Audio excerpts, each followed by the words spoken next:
Descriptions. What am I looking at?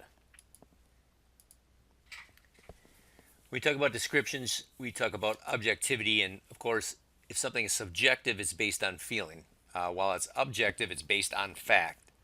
Technical writers should strive for objectivity. Descriptions have safety implications, and we use visuals and we use precise informational language to ensure that we are objective. You think of elements of descriptions, just like in all our writing, there is a beginning, so we have a title, which should be clear and limiting, an introduction that orients our readers, and there should be a sequence of topics. You think about things like spatial, that's how something looks, functional is how something works, and of course, chronological is how something is assembled or how it occurs. Visuals enhance and clarify descriptions. That's why visuals should be simple, they should be clear, they should be easy to read, easier to understand. And finally, of course, we have a conclusion that should be concise and should give readers a sense of finality.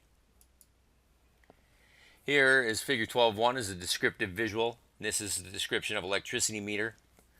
And if that runs too fast, then it's hard to pay your bills. We talk about product and process descriptions. Product descriptions explain the parts of a device or a mechanism. A process description explains the steps or stages in a complex event. Once again, here's a product description. It's a description of the standard stethoscope.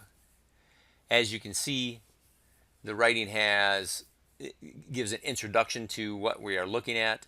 The figure is adequately represented.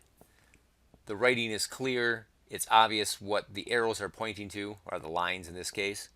And you'll note that it says figure 1, stethoscope with diaphragm contact piece, front view, which is formatted properly. Here's another example of a process description. It's a schematic diagram of the lasagna process. And you can see it gives you both a vertical and horizontal configuration. And once again, we have arrows. We have clearly denoted description. Another complex product description, introduction, description, summary. Here's the figure for the complex product description. Once again, you have an introduction, which is a clear and limiting title. There is a clear and limiting title. The introduction orients the readers via definition. There's an overall description, the body of it. And there's a clearly labeled visual that enhances the description of the parts. Once again, you'll note figure 1, a side view of the standard bumper jack.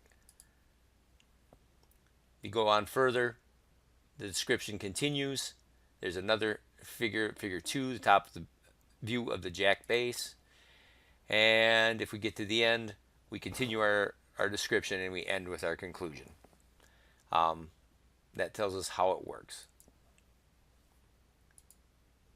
All right, so here's another complex process description. This is how acid rain develops, spreads, and destroys, which is bad for all of us. Once again, there's a clear title, introduction, description, clearly labeled visual that enhances the description of the process. All right. And of course, finally, there's a summary. It summarizes the process and solicits audience support. So, in a nutshell, the visuals provide help in description in describing either processes or products. Once again, you generally speaking, depending on how complex of description you have, will have a beginning, a middle, and an end. So when you do descriptions or you're thinking about writing descriptions, you want to take a look at the product or process. Of course, you should analyze your audience and analyze your purpose. Always maintain objectivity. Be concise, but include all necessary parts, and incorporate visuals. You think about the purpose of specifications. What you want to answer is, how is this process or procedure performed according to regulation? You want to ensure consistency, quality, and safety. There's a figure about specifications to ensure the consistency, quality, and safety for the Pownell Clinic. So you have the foundation, walls, roof system, windows, landscape, And of course, all the specifications are in there that are needed.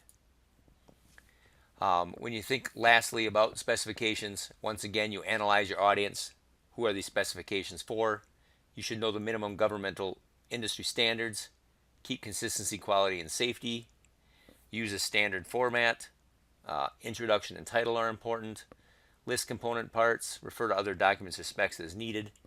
You should use a consistent terminology, check your use of technical terms, and the most important thing really to think about is keep it as simple as possible. So what we were really striving for is when we do anything with specifications, any sort of description, is clarity.